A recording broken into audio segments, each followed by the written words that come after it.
প্রিয় দর্শক, আসসালামু আলাইকুম। স্বাগত জানাচ্ছি রয়্যাল বাংলা টিভির সংবাদে। সাথে আছি আমি জাহিদুল ইসলাম রনি। এখন দেখবেন প্রতিনিধির পাঠানো ভিডিও চিত্রে রয়্যাল বাংলা টিভির সংবাদ। ১৯৭২ সালের সংবিধান তৈরিতে ভুল আছে বলে মন্তব্য করেছেন খলিফা হজরত শাহ সুফি সৈয়দ আব্দুল হান্নান আল হাদি। দেশের শাসনকার্য পরিচালনার জন্য নতুন করে সংবিধান ও অন্যান্য সংস্কার চান রাষ্ট্র সংস্কারে ইসলামিক বুদ্ধিজীবী ফ্রন্টের আহ্বায়ক শাহ সুফি সৈয়দ ইঞ্জিনিয়ার আব্দুল হান্নান আল হাদি। তিনি গণমাধ্যম কর্মীদের এক সাক্ষাৎকারে বলেন, ১৯৭২ সালে যে সংবিধানটি তৈরি হয়েছিল সেটি একটি ভুল সংবিধান রচনা হয়েছিল। যদি সকলে একমত হয় তবে ইসলামিক শরীয়ত অনুযায়ী শাসনকার্য পরিচালিত হবে। কোরআন সুন্নাহ ও ফতোয়ায়ে আলমগিরি অনুযায়ী দেশ শাসন চলবে। এটাই খেলাফত শাসন। হজরত শাহ সুফি সৈয়দ আব্দুল হান্নান আল হাদি মরহুম পীর মোকাম্মেল হজরত মাওলানা খাজা ওবায়দুল্লাহ রহমাতুল্লাহ খানকা এনায়েতি রামপুর ইউপি ভারতের একজন সুযোগ্য খলিফা এবং কসরে হাদি খানকা শরীফের গদ্দিনশীন পীরে কামেল। তিনি সংবিধান ও অন্যান্য সংস্কারের ৩২ দফার প্রথম দফা ব্যাখ্যা দিয়ে বলেন, জাতীয়ভাবে এই প্রশ্নটা এখন উত্থাপিত হয়েছে, নতুন সংবিধানের দরকার কেন? পুরানো সংবিধান থাকতে নতুন সংবিধান দরকার কেন? পুরানোটাই তো সংশোধন করে চালানো যাইতে পারে। এখানে আমার বক্তব্য হলো যে পুরানো সংবিধান পুরানো ধ্যান ধারণা অনুযায়ী তখনকার সময়ে তৈরি হয়েছিল। যখন ১৯৭২ সালে এই সংবিধান তৈরি হয় তখনকার এই সংবিধান রচনাটাই অবৈধ ছিল, বৈধতা ছিল না। সংবিধান রচনা করতে গেলে একটা গণপরিষদের নির্বাচন দরকার। সেই গণপরিষদ সংবিধান প্রণয়নের লক্ষ্যে তারা সংসদে বসবে, বৈশা বিভিন্ন দিকগুলো আলাপ আলোচনা করে তারপরে বিভিন্ন দেশের সংবিধানের সাথে তুলনা করে গবেষণা করে একটা সংবিধান রচনা করবে। সেটা কিছু সময় লাগবে, ৬ মাস ১ বছর সময় লাগতে পারে। এখন সেটা না করে ৭২ সালে তড়িঘড়ি করে সংবিধান রচনা করলো আওয়ামী লীগ। কিন্তু তারা যাদের গণপরিষদের সদস্য মনে করলো তারা তো পাকিস্তানের LF ওর মাধ্যমে নির্বাচিত MNA MPA ছিল।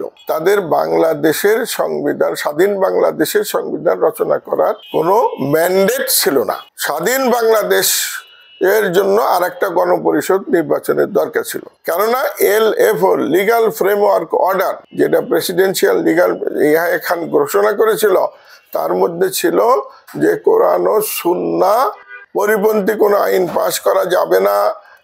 আমরা কোরআন ও সুন্নাহর বিধানকে প্রাধান্য দিয়ে রাষ্ট্র পরিচালনা করব, এই মর্মে অঙ্গীকারবদ্ধ ছিল।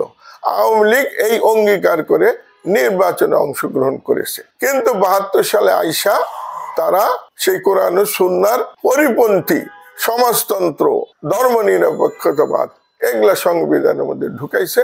এগুলা বৈধ হয় নাই। এই সংবিধান বাদ দিয়ে নতুন করে সংবিধান রচনা করতে হবে। এখানে আমি আরেকটু ইতিহাস বলি। সেটা হলো যে ১৯৫৪ সালে যখন যুক্তফ্রন্টের ২২ দফা হয় আওয়ামী লীগের নেতৃত্বে, সেখানে পূর্ব পাকিস্তানের নির্বাচনে আওয়ামী লীগ অংশগ্রহণ করে। কিন্তু তাদেরও তখনকার নির্বাচনী ইশতেহারে যুক্তফ্রন্টের ২২ দফার প্রারম্ভে লেখা ছিল কোরআন ও সুন্নাহ বিরোধী কোনো আইন পাশ করা যাবে না। আমরা কোরআন ও সুন্নাহর উপরে আস্থা রেখে রাষ্ট্রীয় কার্য পরিচালনা করব, এই মর্মে বলা ছিল। আওয়ামী লীগের নির্বাচনী ইশতেহার ৫৪ সাল থেকে শুরু করে ৭০ সালের নির্বাচনে একই ইশতেহার, কোরআন ও সুন্নাহ বিরোধী আইন পাশ করব না। তারপরে যতগুলা বাংলাদেশ আমলে যত ৭৩ সালের নির্বাচন হয়েছে সেখানেও, তারপরে অন্যান্য যতগুলা নির্বাচন হয়েছে প্রত্যেক নির্বাচনী ইশতেহারের মধ্যে কোরআন ও সুন্নাহ বিরোধী আইন পাশ করব না, এই মর্মে আওয়ামী লীগের নির্বাচনী ইশতেহারের মধ্যে ধারা সংযোজিত ছিল। কিন্তু ১৯২৪ সালে আইসা আওয়ামী লীগ সেই ধারা বাদ দিয়ে দিল। কেন বাদ দিল তার কোনো ব্যাখ্যা নাই। এবং তারা মুসলমানদের ইসলামী দলগুলোর সাথে জোটবদ্ধ হইয়া যে ১৪ দলীয় জোট গঠন করেছিল ২৪ সালের নির্বাচনের আগে, সেই জোটও বাতিল করে দিল। তারা ২০২৪ সালের নির্বাচনে জোট গঠন করেছিল, জোটবদ্ধভাবে নির্বাচন তারা করে নাই। এবং তারা যে ৩০০ জন এমপি নমিনেশন দিল, তার মধ্যে আলেম ওলামাদের সংখ্যা নাই বললেই চলে। কোন ধর্মীয় দলের কোন লোককে তারা নমিনেশন দেয় নাই, ইসলাম থেকে সম্পূর্ণ বিচ্যুত তারা হয়ে গেল। কাজেই তাদের বিরুদ্ধে বিপ্লব হওয়ার পরে এখন তার সেই সংবিধান থাকতে পারে না, এখন নতুন করে সংবিধান রচনা করতে হবে।